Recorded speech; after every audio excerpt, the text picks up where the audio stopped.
ಸೈಯದ್ ಶಹಾ ಖುಸ್ರೋ ಹುಸೇನಿ ಇವರು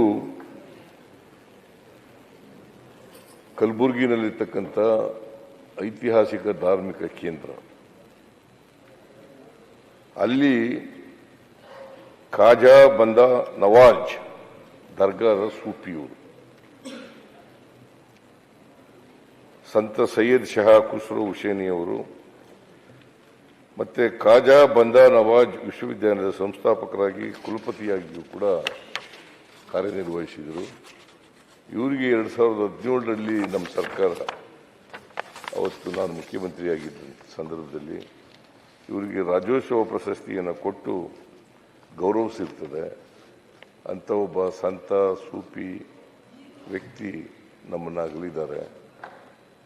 ಅವರಿಗೆ ಅವರ ಆತ್ಮಕ್ಕೆ ಚಿರಶಾಂತಿ ದೊರಕಲಿ ಅಂತೇಳಿ